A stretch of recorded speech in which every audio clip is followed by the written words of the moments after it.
السلام علیکم ورحمۃ اللہ وبرکاتہ۔ آج تفسیر جلالین کا آپ کا یہ پہلا درس ہے، اور ساتھ میں ترجمہ قرآن کا بھی۔ ترجمہ قرآن اور تفسیر دونوں ایک ساتھ چلے گی تاکہ آپ ترجمہ بھی کر سکے اور تفسیر بھی کر سکے۔ لیکن اس سے پہلے مجھے کچھ چیزوں کا اعتراف کر لینا چاہیے۔ اول تو یہ کہ میرے پاس وہ علم بھی نہیں ہے اور وہ عمل بھی نہیں ہے جس علم و عمل کی ضرورت قرآن و حدیث کو پڑھنے اور پڑھانے کے لیے ہونی چاہیے۔ زندگی عمل سے خالی ہے اور دل عمل علم سے خالی ہے۔ قرآن پڑھانا پڑھنا، تفسیر پڑھنا پڑھانا، یہ ایک بہت ہی اہم ذمہ داری ہوتی ہے، اور اس میں ذرا سی غلطی بھی بہت زیادہ نقصان دہ ثابت ہو جاتی ہے۔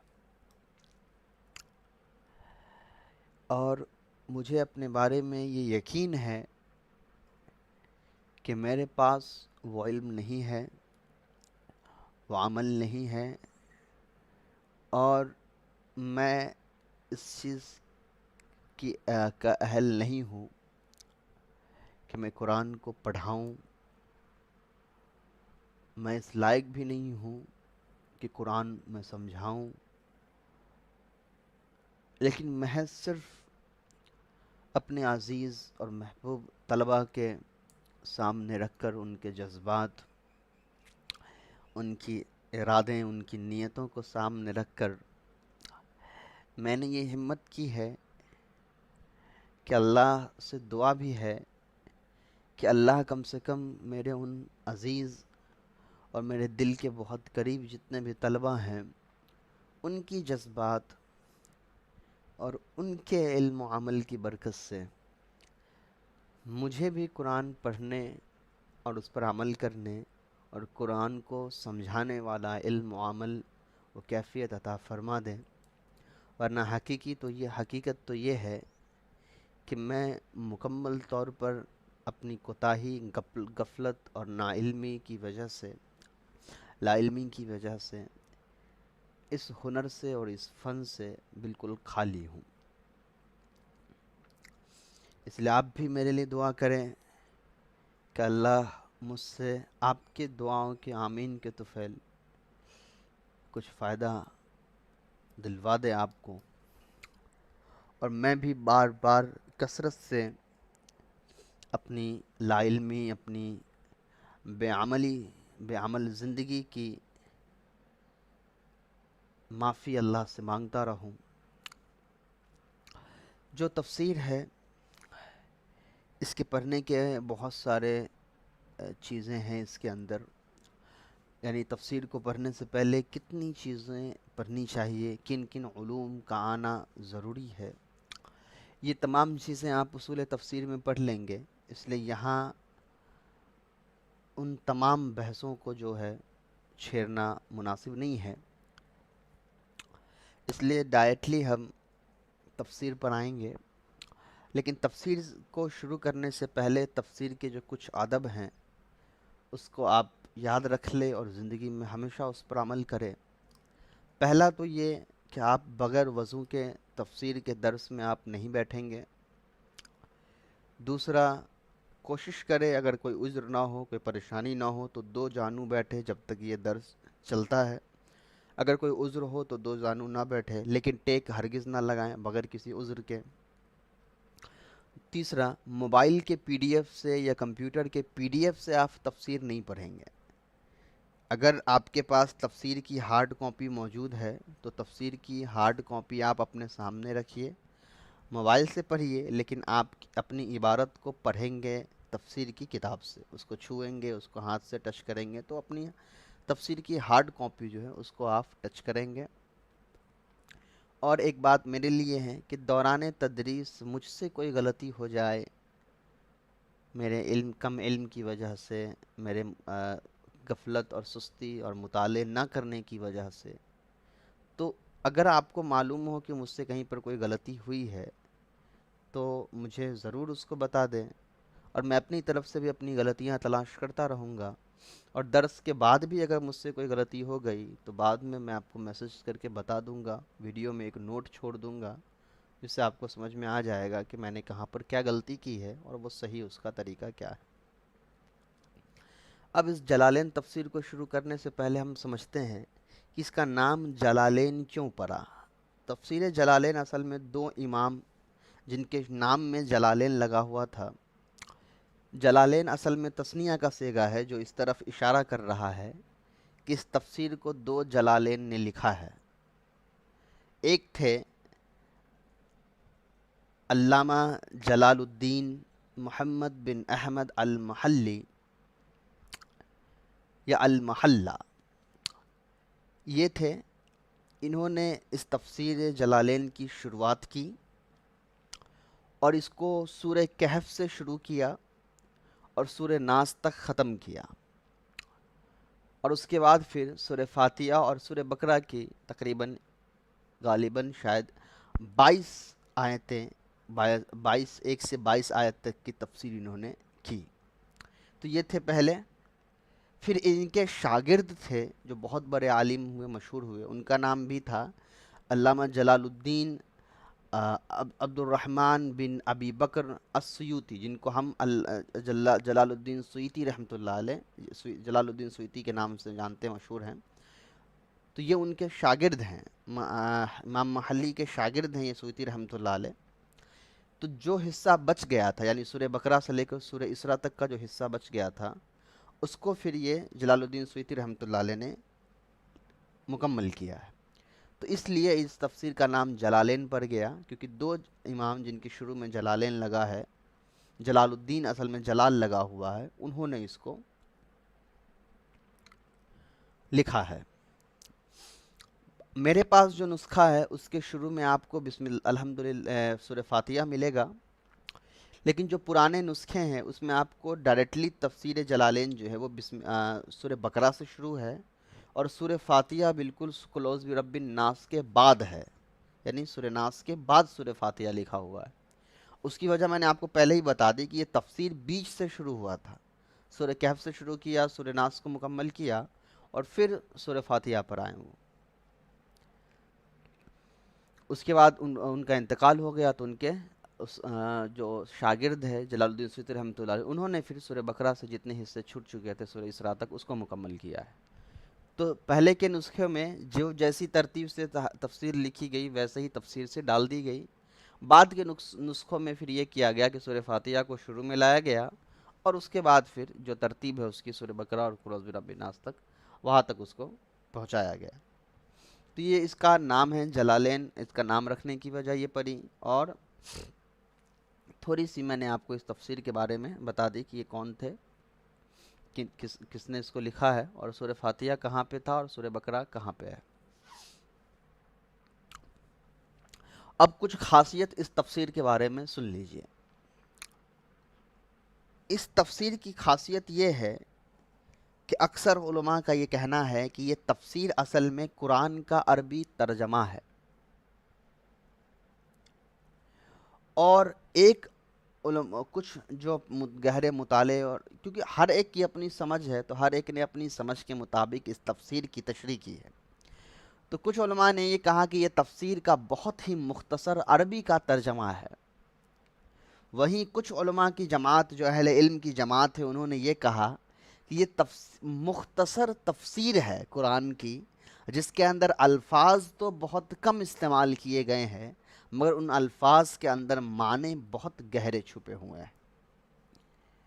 اور اکثر اہل علم نے اسی رائے کو اخذ کیا ہے کہ اس کو قرآن کا ترجمہ نہیں کہہ کر کے اس کو ہم تفسیر کہیں گے، کیونکہ بہرحال اس کے اندر الفاظ بہت کم استعمال ہوئے ہیں، عربی ترجمہ جیسا ہی لگتا ہے، لیکن ان ترجمے کو بیان کرنے میں جو الفاظ استعمال کیے گئے ہیں اس کے اندر بہت ہی گہرے معنی چھپے ہوئے ہیں۔ تو یہ تفسیر کی خاصیت کہ اس کے اندر الفاظ بہت کم ہیں، لیکن اس کے اندر معنی بہت زیادہ وسیع اور سمجھ ہے۔ دوسری بات اس تفسیر کی خاصیت یہ ہے کہ یہ تفسیر بالکل تدریسی تفسیر ہے۔ تدریسی تفسیر کا مطلب ہوتا ہے ایک تفسیر ہوتی ہے عوامی، جو عوام کو سامنے رکھ کر لکھا جاتا ہے، تو اس کو عوام کے اس تفسیر کے اندر عوامی اصطلاحات کو استعمال کیا جاتا ہے۔ اور ایک تدریسی تفسیر ہوتا ہے جس تفسیر کے اندر نحو، صرف اور جتنے بھی دیگر علوم ہیں قرآن کو سمجھنے کے لیے، ان تمام چیزوں کا استعمال کیا جاتا ہے۔ تو جلالین جو تفسیر ہے یہ تدریسی تفسیر ہے۔ یہاں آپ کو نحو صرف کے قواعد بھی ملیں گے، ترکیب بھی ملے گی، کوئی فعل آیا ہے تو اس کا باب بھی مل سکتا ہے، کوئی صیغہ آیا ہے تو اس کا وزن بھی مل سکتا ہے، کسی پر وجہ اعراب بیان کیا جا سکتا ہے، کسی کی واحد تثنیہ جمع بیان کی جا سکتی ہے، کسی کی ترکیب موصوف صفت مضاف مضاف الیہ بیان کیا جا سکتا ہے۔ تو یہ بالکل کہیں پر آپ کو اصول کی کوئی بات بتائی جا سکتی ہے۔ تو یہ درسی تفسیر کے اعتبار سے لکھی گئی، اس لیے عام طور پر مدارس میں بہت اہتمام کیا جاتا ہے اس تفسیر کو پڑھانے اور اس کو اختتام تک پہنچانے کے لیے۔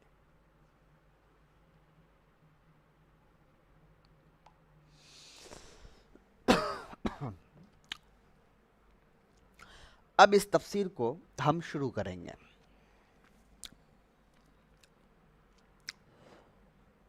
اعوذ باللہ من الشیطان الرجیم، بسم اللہ الرحمن الرحیم، الحمد للہ رب العالمین، الرحمن الرحیم، مالک یوم الدین، ایاک نعبد و ایاک نستعین، اہدنا الصراط المستقیم، صراط الذین انعمت علیہم غیر المغضوب علیہم ولا الضالین۔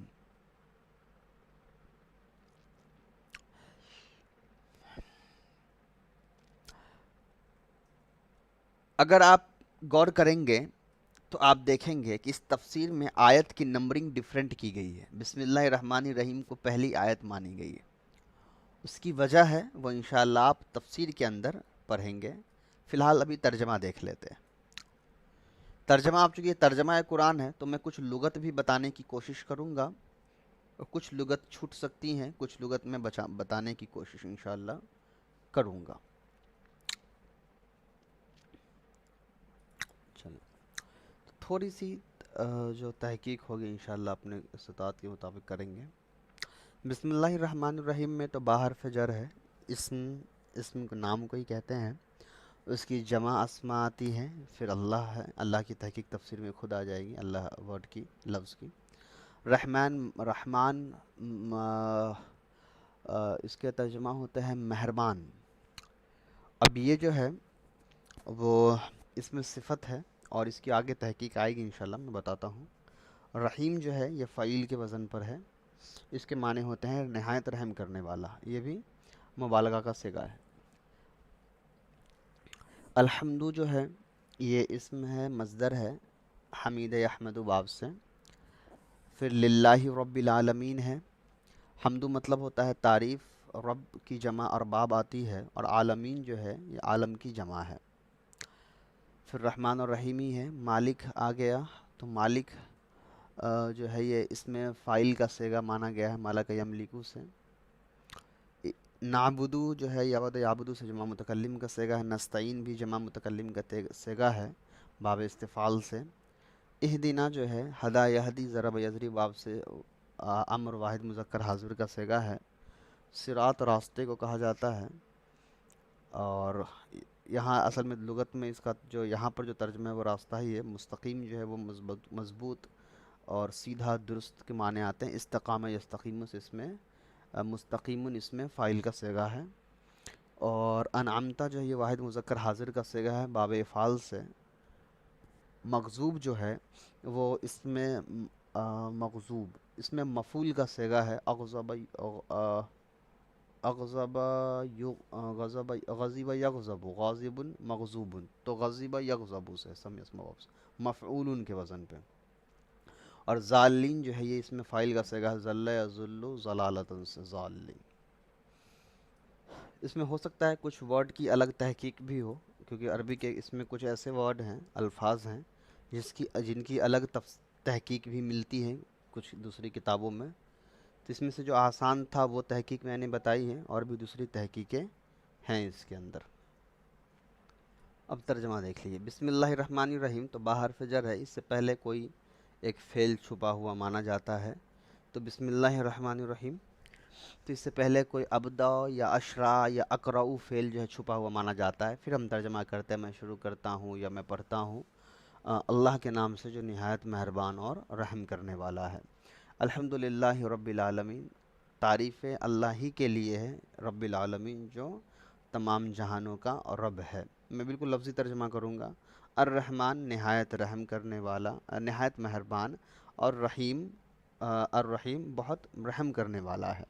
مالک یوم الدین، قیامت کے دن کا مالک ہے، یا یوم جزا کے دن کا مالک ہے، یا بدلہ دیے جانے کے دن کا مالک ہے۔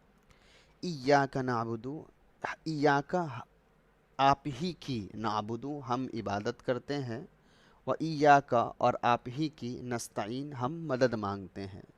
اہدنا الصراط المستقیم، اہدنا آپ ہمیں ہدایت دے، ہماری رہنمائی کریے، ہمیں چلائیے، صراط المستقیم صحیح راستے پر، مضبوط راستے پر، صراط الذین ایسے راستے، ایسے لوگوں کے راستے، الذین جمع ہے تو ایسے لوگوں کے راستے پر، انعمت علیہم آپ نے ان پر انعام کیا ہے، غیر المغضوبی نہ کہ ان غصہ کیے جانے، جس پر غضب ہوا، جن پر غصہ ہوا، ان لوگوں کے راستے پر، سو غیر المغضوبی علیہم نہ کہ غصہ جن پر ہوئے ان کے راستے پر، ولا الضالین نہ ہی جو لوگ گمراہ ہوئے ان کے راستے پر۔ چلے پہلے تھوڑا سا ہم سورہ فاتحہ کی تفسیر یہاں سے پڑھنے سے پہلے تھوڑی سی کچھ چیزیں ہم جان لیتے ہیں۔ سورہ فاتحہ کو سورہ اصل میں کہا جاتا ہے، لفظی ترجمہ کہا جاتا ہے بلندی کو، رفعت، اونچائی کو، اور یہ لفظی ترجمہ ہوا سورہ کا، اور فاتحہ کہا جاتا ہے کھولنے والی، شروع کرنے والی، تو اس کو فاتحہ کہا جاتا ہے۔ اب اس کی وجہ تسمیہ کا مطلب، وجہ تسمیہ کیا ہے، یعنی وجہ تسمیہ کا مطلب ہوتا ہے نام رکھنے کی وجہ، تو اس کی وجہ تسمیہ کیا ہے، کیوں سورہ فاتحہ نام رکھا گیا، اس لیے کہ یہ قرآن کریم کو شروع کرتا ہے۔ ایک تو یہ بات ہو گئی۔ اب سورہ فاتحہ کی اہمیت کیا ہے؟ سورہ فاتحہ کی بہت زیادہ اہمیت ہے، اور اس کی اہمیت کا اندازہ میں صرف ایک بات سے بتاتا ہوں۔ اگر الحمدللہ کی تفسیر لکھنی شروع کی جائے تو کم سے کم 20 سے 30 جلدوں میں صرف الحمدللہ ہی اتنی کی تفسیر ہوگی، اور یہ کوئی بات جو ہے، یہ کوئی مصنوعی بات نہیں ہے، بلکہ جس کا جتنا علم ہوگا، جتنی جس کی گہری سمجھ ہوگی، اس الحمدللہ والے لفظ کو سمجھ پائے گا کہ اس پوری دنیا کی رہنمائی کے لیے جو ایک کتاب بھیجی گئی، اس کی شروعات الحمدللہ سے کی گئی ہے۔ تو پھر اس الحمدللہ کی کتنی زیادہ اہمیت ہوگی، اس کا اندازہ آپ لگا سکتے ہیں۔ میں انشاءاللہ اس کی تھوڑی سی تشریح کروں گا درس کے آخر میں، ابھی صرف اندازہ رکھیے۔ تو اس کی بہت زیادہ اہمیت ہے سورہ فاتحہ کی، اسی سے آپ اندازہ لگا چکے ہوں گے کہ سورہ فاتحہ کے اندر کتنے مضامین ہیں، اور تفسیر رازی میں تو سورہ فاتحہ سے بہت سے الگ الگ مسائلوں کو اخذ کرنے کا جو ہے، اور انہوں نے، امام رازی رحمۃ اللہ علیہ نے دعویٰ کیا، اور انہوں نے کہا کہ میں ثابت بھی کر سکتا ہوں بہت سارے مسئلے کو نکال کر کے۔ اس کے بعد سورہ فاتحہ کی جو اہمیت کے نام ہیں وہ الگ الگ نام ہیں، علماء نے بہت سارے نام گنائے ہیں، جس میں سے سبع مثانے اور الکافیہ، اس طرح سے کچھ نام جو ہیں وہ آئے ہیں۔ اس کے بعد سورہ فاتحہ کے بارے میں بہت ساری فضیلت جو ہے وہ حدیث کے اندر بھی آئی ہیں، جس کو ابھی بیان کرنے کی ضرورت عام طور پر ہے نہیں۔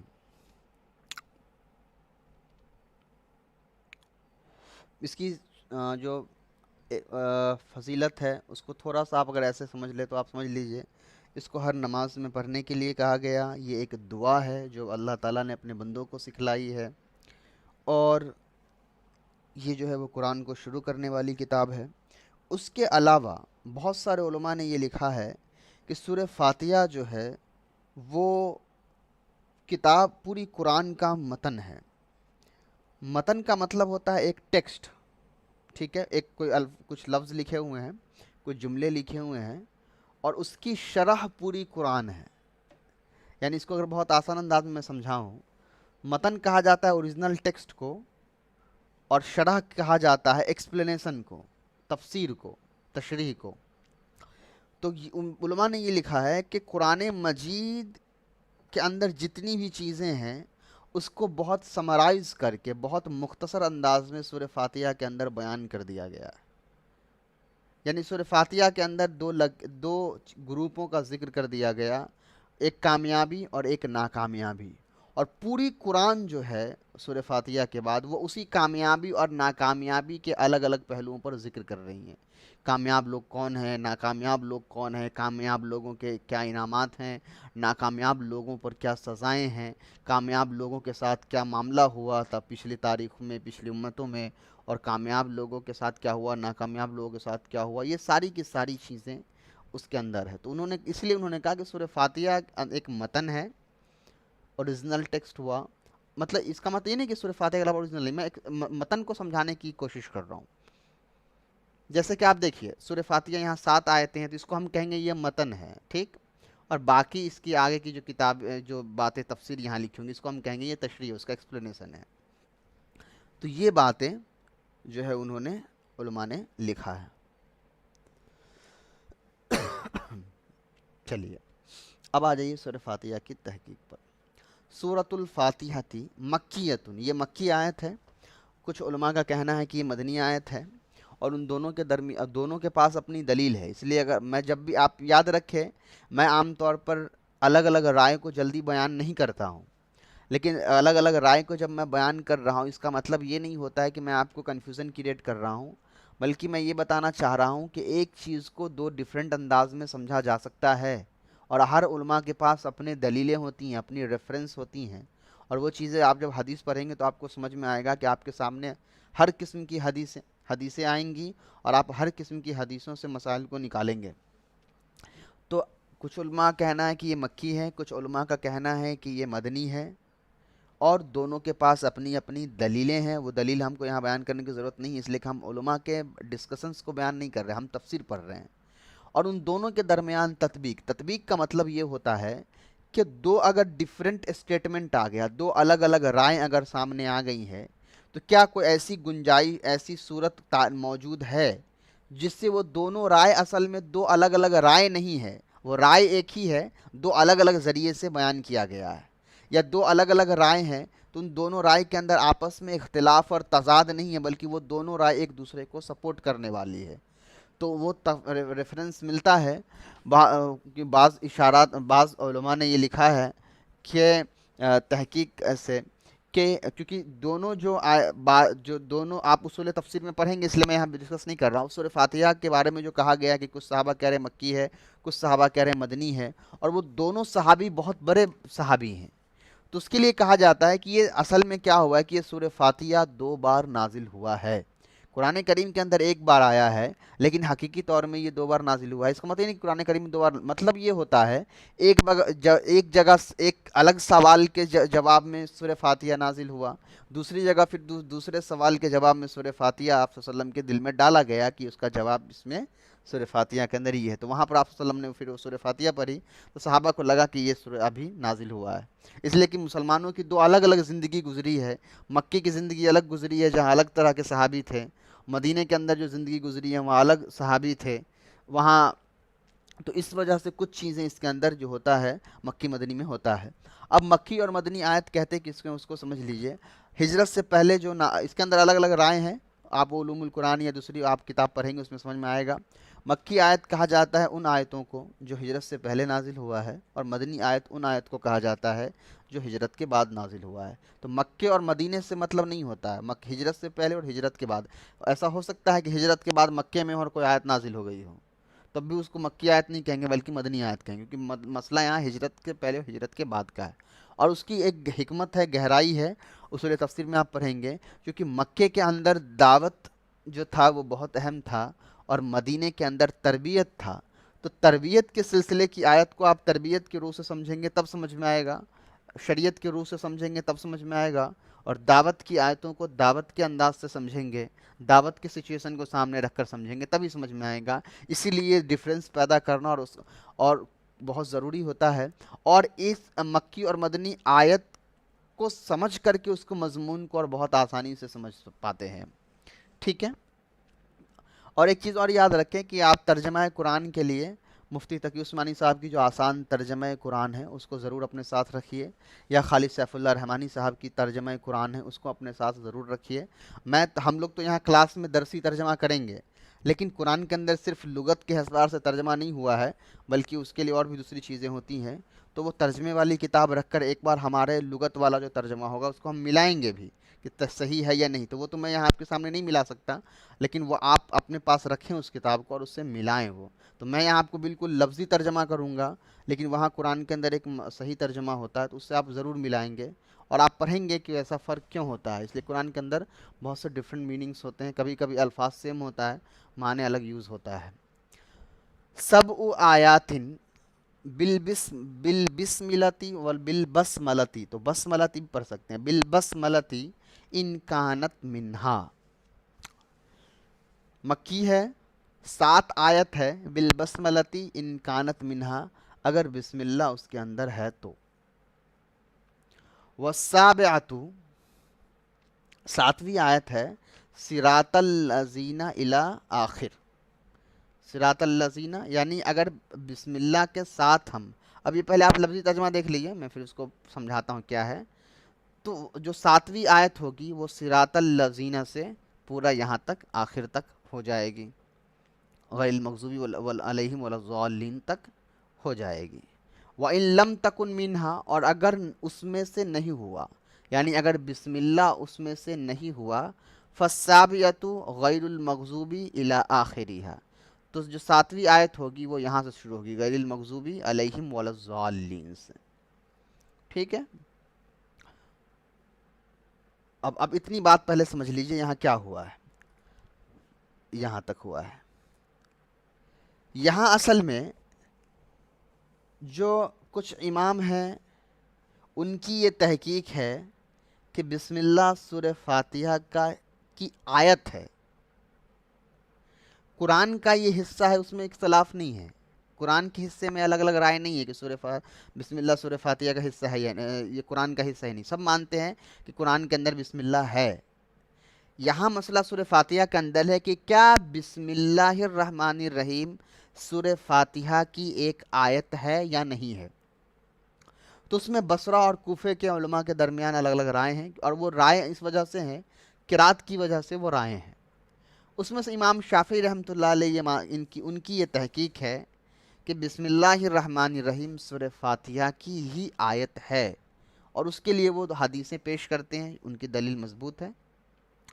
اس لیے کہ میں بتا رہا ہوں کہ جب میں الگ الگ رائے بیان کر رہا ہوں تو اس کا مطلب کسی عالم کی تحقیق کو یہ نہیں کہنا ہوتا ہے وہ غلط ہے، اپنے نفسانی غرض سے نعوذ باللہ وہ کوئی آیت پیش نہیں کرتے ہیں، اپنی نفسانی غرض سے وہ کوئی تحقیق پیش نہیں کرتے ہیں، ان کی تحقیق ہوتی ہے، ان کی سمجھ ہوتی ہے، اس کے بنا پر وہ بات کرتے ہیں۔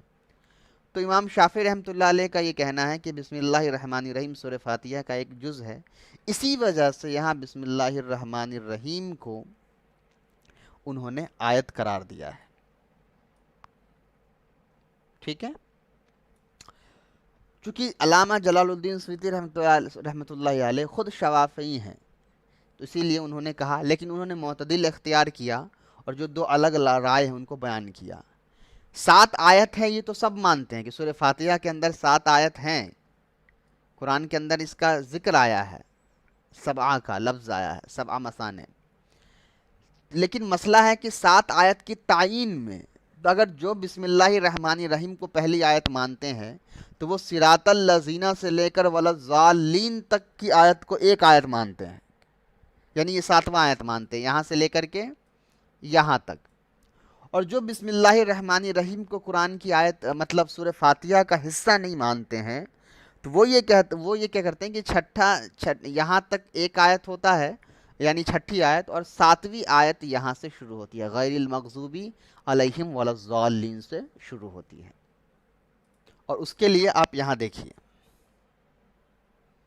دیکھ رہے ہیں، تو یہاں انہوں نے الحمدللہ رب العالمین کو ایک آیت کہا اور ہم نے یہاں الحمدللہ رب العالمین کو دوسری آیت دیکھا ہے. تو یہ ہے فرق. تو یہاں اصل میں دو الگ الگ رائے آئی ہیں. کون کون سی رائے؟ جو علماء یہ مانتے ہیں کہ سورہ فاتحہ کا حصہ ہے بسم اللہ الرحمن الرحیم، تو بسم اللہ الرحمن الرحیم پہلی آیت ہو گئی، تو ان کے نزدیک صراط الذین انعمت علیہم غیر المغضوب علیہم ولا الضالین یہ 7ویں آیت ہو جاتی ہے پوری کی پوری.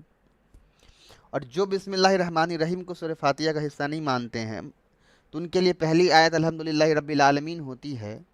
تو ان کے لیے جو چھٹی آیت ہوتی ہے وہ الذین انعمت علیہم تک ہو جاتا ہے، پھر غیر المغضوب علیہم ولا الضالین تک 7ویں آیت ہو جاتی ہے. ٹھیک ہے،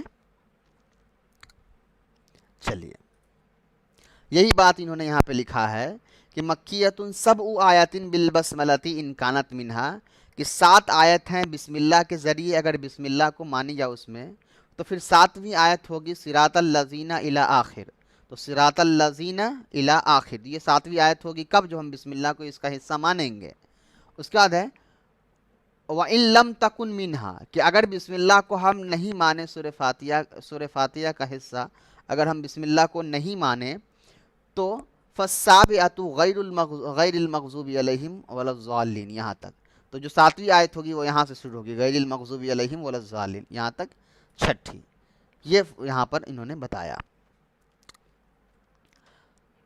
اب آگے دیکھیے وَيُقَدَّرُ فِي أَوَّلِهَا قُولُوا، وَيُقَدَّرُ فِي أَوَّلِهَا قُولُوا.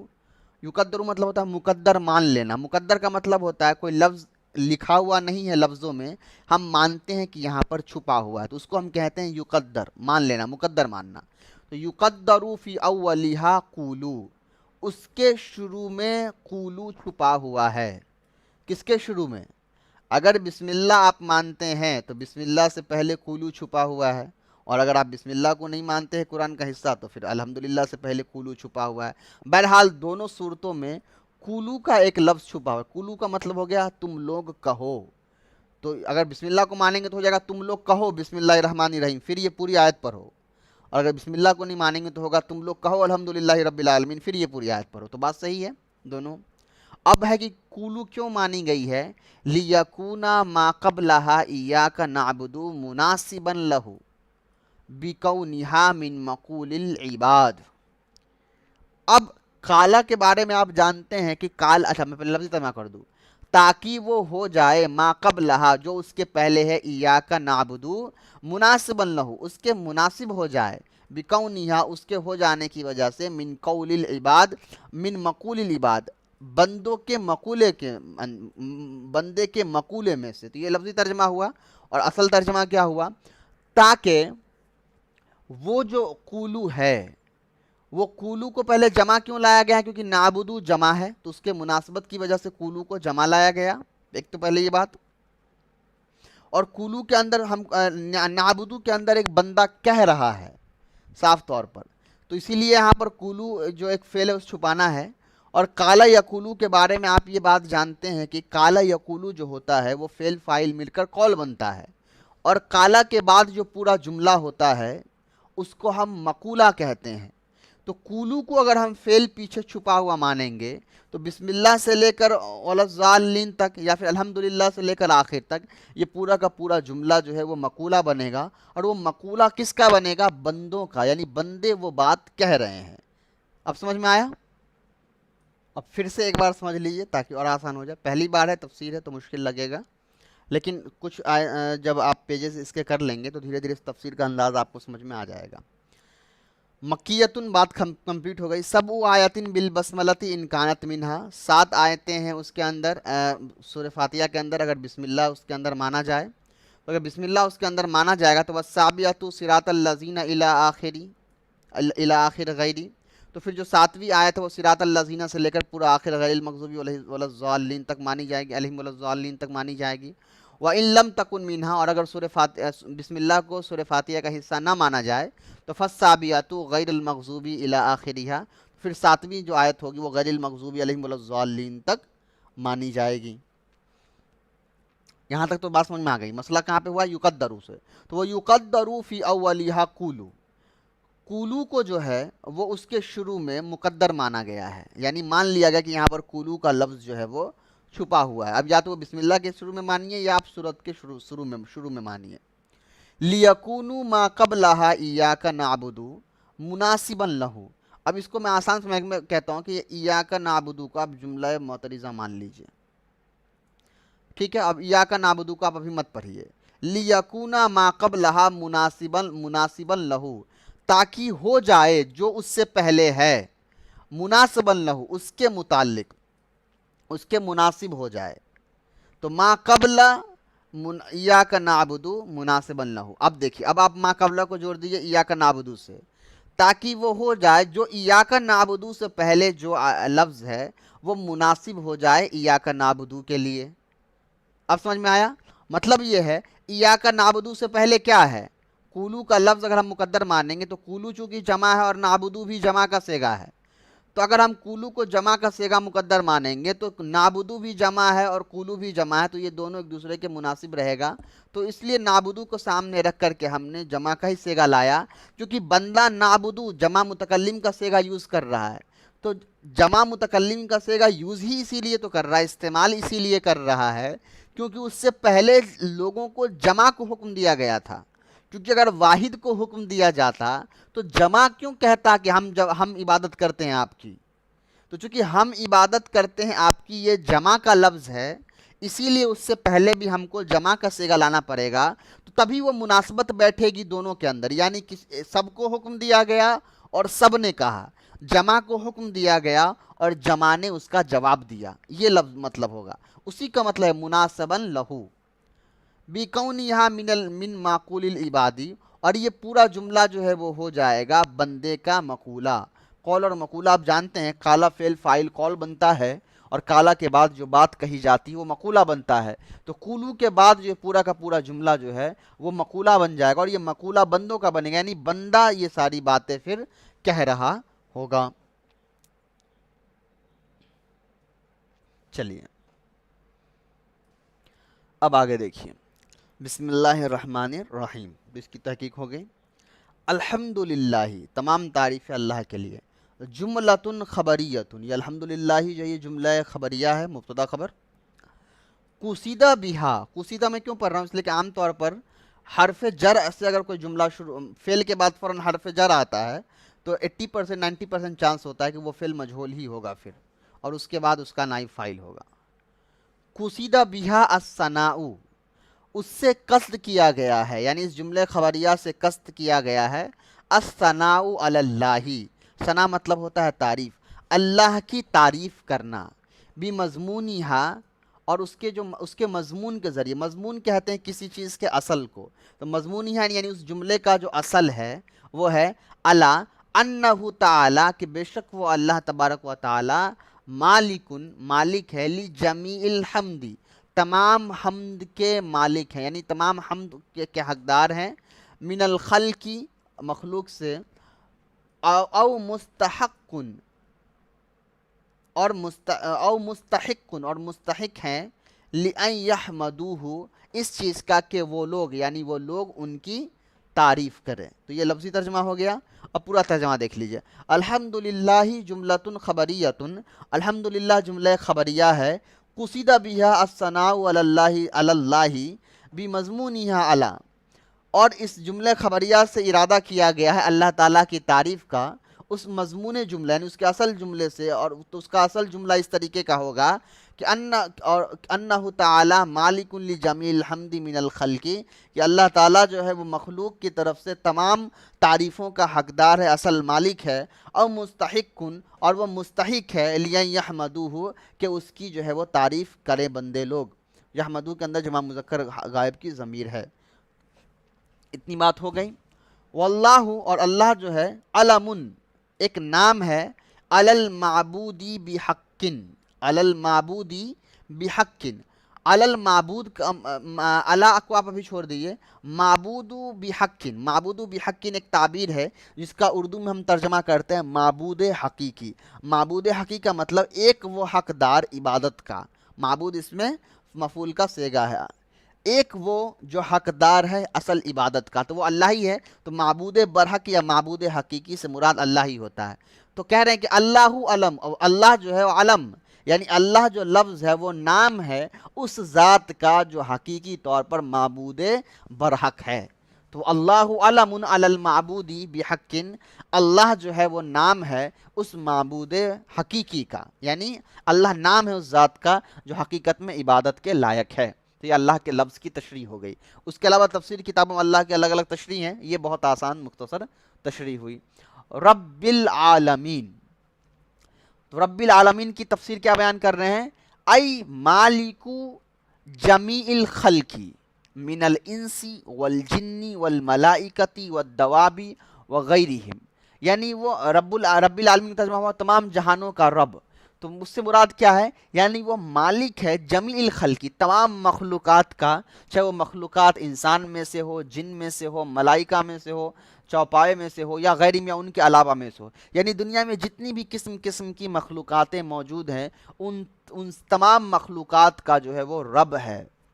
وَكُلُّ مِنْهَا، اور ہر ایک اس میں سے، یطلق علیہ عالمٌ، اور ہر ایک اس میں سے، یعنی جتنے لسٹ اوپر بیان کیے گئے عالم کے، ان میں سے ہر ایک پر یہ اسم عالم جو ہے یہ بولا جاتا ہے۔ تو کیا مطلب ہوا اس کا؟ آگے خود تصریح کر رہے ہیں کہ یقالو عالم الانس و عالم الجن الی غیر ذالک، تو اس طریقے سے کہا جائے گا انسان کا عالم، جن کا عالم، جانور کا عالم، ملائکے کا عالم، فرشتوں کا عالم، فرشتہ تو سیم ہی ہو گئے، پیڑ پودوں کا عالم، یعنی ایک الگ الگ قسم کی پوری الگ الگ دنیا ہو گئی سب کی۔ تو ٹھیک ہے، تو اب یہاں تک لفظی ترجمہ ہو گیا، اب پہلے یہاں تک پورا سمجھ لیجئے کیا بات ہے۔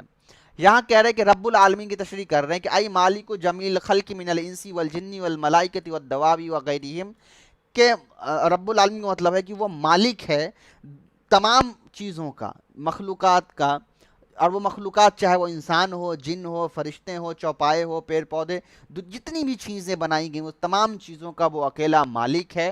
وَكُلُّ مِنْهَا يُطْلَقُ عَلَيْهِ عالم، اور تمام کی تمام چیزوں جو ہیں اس پر عالم بولا جاتا ہے۔ تو یہاں عالم کی تفسیر کر رہے ہیں، عالم کیا ہوتا ہے؟ تو عالم پورا کا پورا ایک کیٹیگری ہوتا ہے۔ اب اسی لیے میں نے جو شروع میں آپ کو کہا کہ الحمدللہ کی جو تفسیر ہے وہ پوری مکمل طور پر 30 سے جلد میں بھی کرے تو کوئی شروع نہیں ہوگا، اس کی وجہ یہی میں نے بتایا۔ عالم کا مطلب سمندر کا ایک الگ نظام ہو گیا، سمندر کے اندر الگ الگ مچھلی ہے تو اس کا الگ نظام ہو گیا، تو وہ اس کا عالم ہو گیا۔ سمندر کے اندر اگر جو نظام ہے آکسیجن کا، پانی کا، اس کے اندر پیڑ پودے کے اگنے کا، اس کا ایک الگ نظام ہے، تو وہ ایک پورا ایک الگ عالم بن گیا۔ اسی طریقے سے پہاڑ ہے تو پہاڑ کا ایک الگ عالم ہوا، پہاڑ کے اندر جو جانور رہ رہے ہیں، پہاڑ کے اندر جو کیڑے مکوڑے ہیں یا جو جتنی بھی چیزیں ہیں، اس کا ایک الگ عالم ہو گیا۔ تو پوری کی پوری جو الگ الگ نظام ہے، الگ الگ ان کا سب کا اپنا اسٹینڈرڈ آف لیونگز ہے، زندگی گزارنے کا نظام حیات جو ہے وہ سارا ان کا سسٹم ہے، وہ سارے کے سارے پر ایک عالم کا اطلاق کیا جاتا ہے، یعنی اس کو ایک عالم کہا جاتا ہے۔ تو یہ عالم کی تشریح انہوں نے کی ہے، ٹھیک ہے؟ جیسے انہوں نے کہا کہ یقالو عالم الانس و عالم الجن، کہ انسان کا عالم جس کے اندر انسان کی پوری زندگی سے متعلق ساری چیزیں ہوں گی، جن کا عالم تو جن کے متعلق ساری چیزوں کی زندگی ہوگی، اس کے علاوہ اور دوسری چیزوں کے عالم، تو پھر اس کے متعلق ساری چیزوں کی جو طریقہ ہوگا اس کو ہم عالم کہیں گے۔ تو یہ عالم لفظ کی تشریح کی۔ تو اس کے بعد ہے رب العالمین، تو جتنے بھی عالم ہے، جتنے بھی زندگی گزارنے کے طریقے ہیں، چاہے وہ انسان، کیڑے مکوڑے، جانور، بیکٹیریا، ہر چیز کے ہو، ان تمام چیزوں کا رب وہ اکیلا مالک اللہ ہے، یہ کہنا ہوا، یہاں تک ہوا۔ اب آگے دیکھیے، وَغُلِّبَ، غُلِّبَ بھی پڑھ سکتے ہیں، غلبہ یغلب غلبہ پڑھا تو غُلِّبَ ہی پڑھیے، وَغُلِّبَ فِي جَمْعِهِ بِالْيَاءِ وَالنُّونِ، اور آپ اس کو جو ہے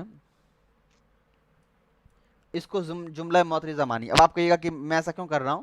وہ آپ کو دھیرے دھیرے سمجھ میں آ جائے گا، مجھے بھی شروع میں سمجھ میں نہیں آ رہا تھا، میں نے بار بار پڑھا ہے تو مجھے سمجھ میں آیا ہے، تو آپ کو بھی سمجھ میں آئے گا۔ ضروری نہیں ہے کہ ایک ہی درس میں آپ کو سارے تحقیقات سمجھ میں آ جائے کہ میں کیسے کیا پڑھ رہا ہوں۔ وَغُلِبَ فِي جَمْعِهِ، اور مانا گیا، غُلِبَ کا ترجمہ ہوتا ہے اصل میں غلبہ دینا، کسی کو طاقت دینا، تقویت پہنچانا، تو میں یہاں کہہ رہا ہوں مانا گیا ہے، ترجیح دی گئی ہے، ٹھیک ہے؟ ترجیح دی گئی ہے فی جمعہ، اس کے جمع میں، یعنی عالم کے جمع میں، جو جمع ہے بالیاء والنون، یعنی یا اور نون کے ساتھ، تو اس کی جمع یا اور نون کے ساتھ ہے. تو عالم کی جمع جو ہے جو یا اور نون کے ساتھ آتی ہے اس میں ترجیح دی گئی ہے کس کو؟ اولی العلمی، علم والے کو، علی غیرہم، جو اس کے علاوہ ہیں اس کے اوپر. تو غیرہم سے مراد ہے جو علم والے نہیں ہیں. علم والے سے یہاں مراد جو ہے ذوی العقول اور غیر ذوی العقول. آپ کو میں نے پڑھایا ہے عاقل اور غیر عاقل، ٹھیک ہے، وہی ہے. تو یہاں جو ہے غلبہ ترجیح دی گئی ہے عالمین کے اندر، اس کو جمع لا کر کے. اور جمع کیسے لایا گیا ہے؟ با اور یا اور نون کے ساتھ جمع لایا گیا ہے. تو یہ جمع کیوں لایا گیا ہے؟ یہ ترجیح کس چیز کی دی گئی ہے جمع لا کر کے؟ جمع لا کر کے ترجیح دی گئی ہے ذوی العقول کو غیر ذوی العقول کے اوپر. اب کیا مطلب ہے اس کا وہ سمجھ لیجئے، تو آپ کو اچھے سمجھ میں آئے گا. یہ یہاں تھوڑا سا الگ کانسیپٹ ہے جو ابھی آپ نے نہیں پڑھا ہے، اس لیے اس کو سمجھنا ضروری ہے آپ کے لیے. عربی زبان کے اندر آپ نے پڑھا ہے جمع مکسر اور جمع سالم. جمع مکسر وہ جمع تھا جس کے بارے میں نے آپ کو بتایا تھا کہ اس کا کوئی رول نہیں ہوتا ہے، اس کا کوئی وزن فکس نہیں ہوتا ہے، کسی بھی وزن پر آ سکتا ہے. اور جمع سالم کے بارے میں نے آپ کو بتایا تھا کہ اس کا ایک رول ہوتا ہے. ٹھیک ہے. عام طور پر جو جمع سالم ہوتا ہے وہ عاقل کے لیے آتا ہے، ذوی العقول کے لیے آتا ہے.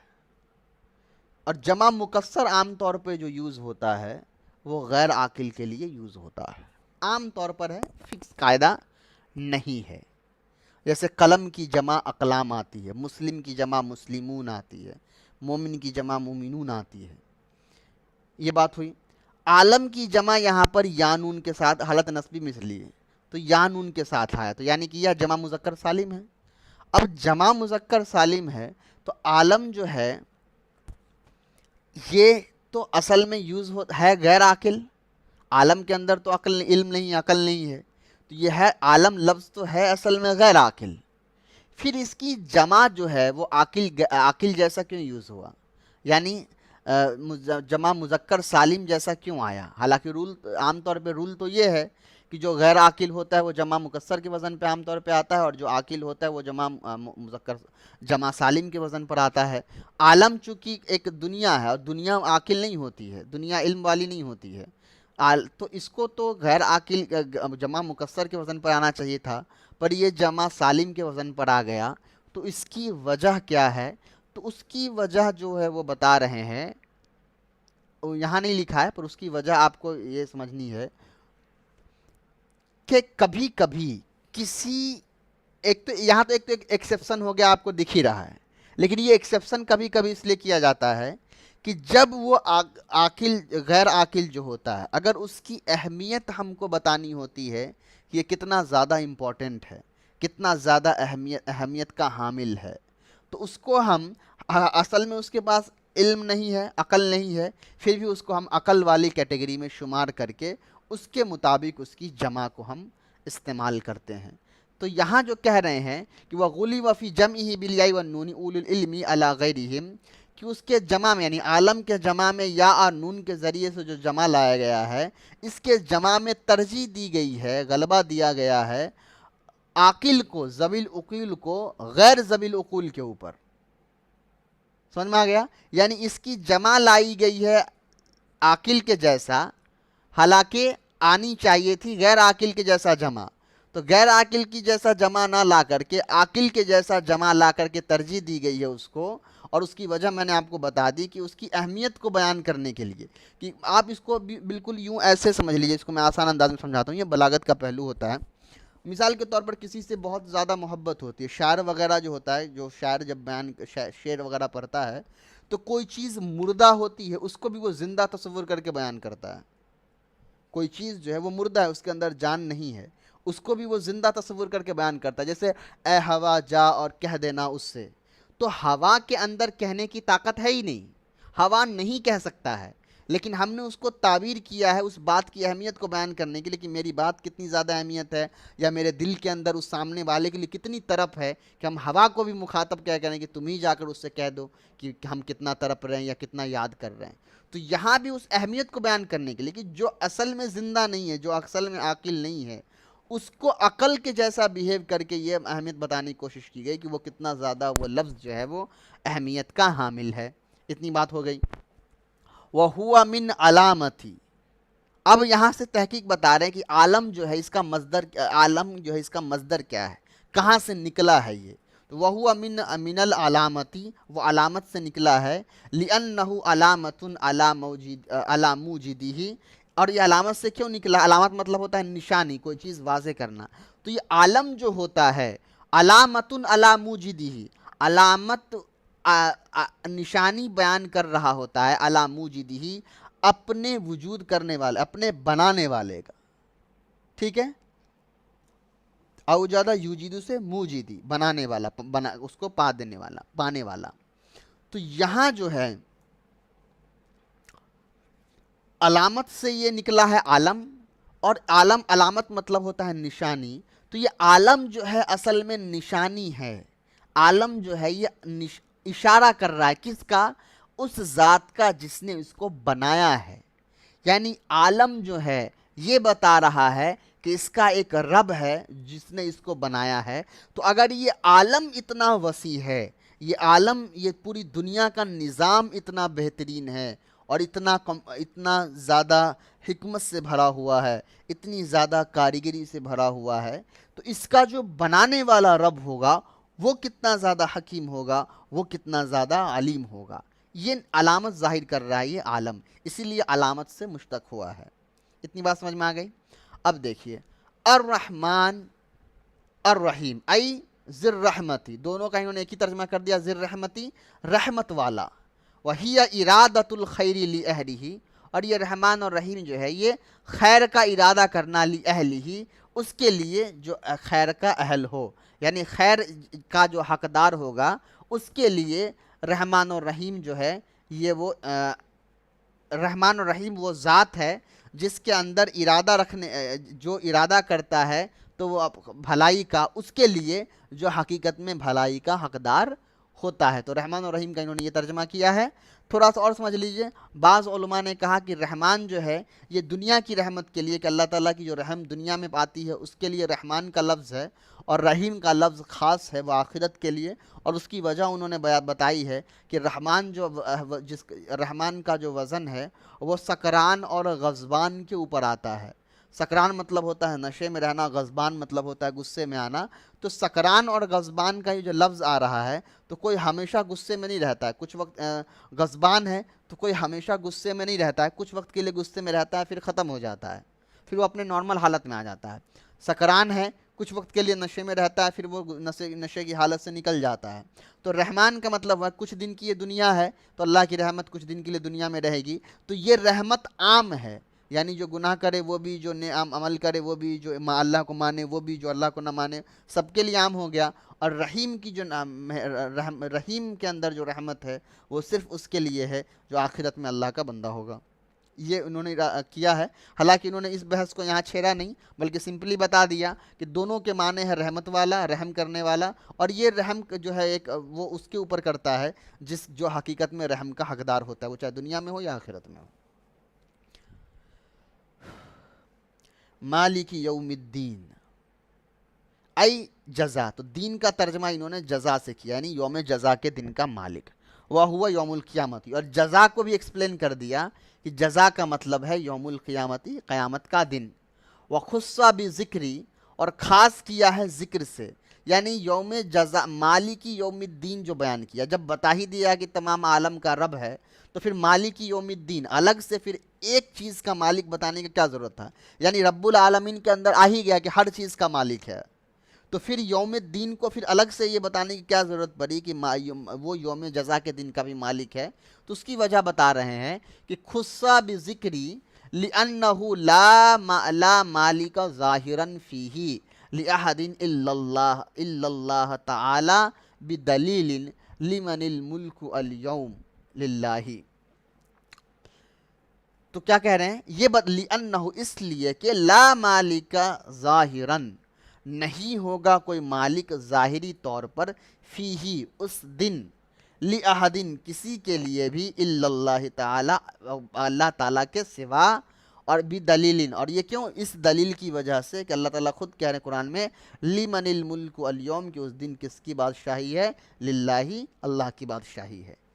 اب یہاں پر سوال ہوگا کہ اس دن کوئی مالک نہیں ہوگا ظاہر طور پر کسی کا، اس کا کیا مطلب؟ یعنی باطن طور پہ کوئی ہوگا؟ نہیں، مطلب یہاں یہ ہے کہ دنیا میں ہر آدمی اپنے آپ کو کسی نہ کسی چیز کا مالک سمجھتا ہی ہے، وہ یہ مانتا ہے کہ چلو یہ ہم اس کے مالک ہیں، یہ میرا سامان ہے۔ لیکن آخرت کے دن کیا ہوگا؟ کہ کسی کے ہاتھ میں کچھ نہیں ہوگا، تو آخرت میں حقیقی جو مالک ہوگا وہ ظاہر ہو کر سامنے آئے گا، اور وہ صرف اللہ ہوگا۔ اور اس دن اللہ کی جو طاقت ہے، جو بادشاہی ہے، وہ سامنے آئے گی، جہاں کوئی کسی کا مالک نہیں ہوگا، صرف ایک اللہ سب کا مالک ہوگا۔ اور بطور دلیل انہوں نے قرآن کی آیت پیش کی ہے لمن الملک الیوم، کہ اللہ تعالیٰ قیامت کے دن سب کو جب سب کو مرنے کے بعد دوبارہ زندہ کر لیں گے، تب کہیں گے کہ لمن الملک الیوم، کہ آج کس کی بادشاہی ہے، آج کون بادشاہ ہے، کون مالک ہے۔ وَمَنْ قَرَأَ مالک فَمَعْنَاهُ مالک الامر کلہ فی یوم القیامت۔ اب یہاں من قرأ سے یہاں انہوں نے اشارہ کر دیا کہ مالک کے دو قرات ہیں، ایک ملکی ہے بغیر میم پر فتحہ کے ساتھ، اور ایک مالکی ہے میم پر خرا زبر کے ساتھ، یعنی میم علی زبر ما کے ساتھ۔ مالکی اور ملکی دو طرح کے قرات ہیں۔ جیسے دیکھیے یہاں میم خرا زبر ما کے ساتھ ہے، اور ایک قرات جو ہے یہ صرف میم کے فتحہ کے ساتھ ہے، ملکی اور مالکی۔ تو جو ملکی پر ہے تو وہاں تو کوئی مسئلہ نہیں ہے، ملکی مطلب مالک۔ جو مالکی پر ہے تو اس کا وہ بتا رہے ہیں کہ من قرأ مالکن، یعنی جو مالک پر ہے، تو مالک اس میں فاعل کا صیغہ ہو جاتا ہے، مالکن فاعلن کے وزن پر۔ تو جو مالکن پڑھتا ہے فمعناہ، تو یہاں اس کا ترجمہ یہ ہوتا ہے مالک الامر کلہ، کہ وہ ہر چیز کے، ہر امر کا، یعنی ہر کام کا وہ مالک ہے، فی یوم القیامتی، قیامت کے دن۔ وَهُوَ مَوْصُوفٌ بِذَلِكَ دَائِمٌ، اور یہ جو ہے وہ موصوف بذالک دائم، اور وہ جو ہے وہ موصوف ہے اس لفظ کا ہمیشہ ہمیشہ کے لیے، جیسے کا غافر الذنب، جیسے کہ گناہ کا معاف کرنے والا۔ تو مغفرت کرنے والا صرف اللہ ہے، تو جس طریقے سے غافر یہ ایک صفت ہے جس کا موصوف اللہ ہے، بسی طریقے سے مالک جو اس میں فاعل لفظ ہے یہ بھی موصوف ہے اللہ کا۔ تو اللہ موصوف اور مالک جو ہے پھر وہ صفت بن جائے گا، وہ بتا رہے ہیں۔ فصاح وقوع صفتا لمعرفت، تو صحیح ہے اس کا وقوع ہونا، یعنی مالک لفظ کا وقوع ہونا، یعنی ہو جانا صفتاً، صحیح صفت بننا۔ تو صحیح ہے مالک لفظ کا صفت ہونا لمعرفت، معرفہ کے لیے۔ تو معرفہ سے مراد ہے اللہ، اس لیے کہ اللہ لفظ معرفہ ہے۔ تو جو مالک لفظ ہے وہ صفت ہے معرفہ، یعنی اللہ موصوف کی، یہ بات انہوں نے کہی ہے۔ اس کا آگے کہہ رہے ہیں ایاک نعبد و ایاک نستعین، ہم آپ ہی کی عبادت کرتے ہیں اور آپ ہی سے مدد چاہتے ہیں۔ اے نخص بالعبادتی، اے یعنی کہ ہم آپ کو خاص کرتے ہیں عبادت کے ذریعے سے، من توحید وغیرہ، اور وہ کون سی عبادت ہوگی؟ توحید کا اقرار، اور دوسری جو تمام اطاعت ہوگی وہ اس کو کر کے۔ وَنَطْلُبُ، تو یہ پہلا جملے کی تشریح یہ ہے، یعنی ایاک نعبد، وَنَطْلُبُ سے مراد ایاک نستعین، وَنَطْلُبُ الْمَعُونَةَ، اور ہم طلب کرتے ہیں آپ کی مدد، علی العبادتی وغیرہ، بندوں کے اوپر اور اس کے علاوہ کے اوپر۔ تو ہم آپ سے آپ کی مدد جو ہے بندے اور ان دوسری چیزوں پر آپ کی مدد طلب کرتے ہیں۔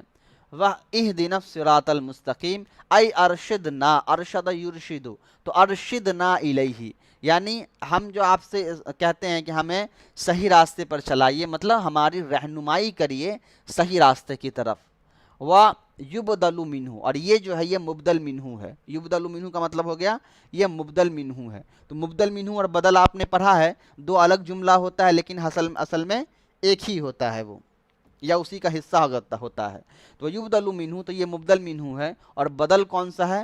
صراط الذین انعمت علیہم، ایسے لوگوں کا راستہ جس پر آپ نے انعام فرمایا ہے۔ تو پہلے جو صراط المستقیم ہے وہی تو ہے صراط الذین انعمت علیہم، یعنی جو صحیح راستہ ہے وہی تو ان لوگوں کا راستہ ہے جن پر اللہ تعالیٰ نے انعام کیا ہے۔ تو چونکہ دو الگ الگ جملہ ہے لیکن مراد چونکہ ایک ہے اسی لیے یہ مبدل ہوا۔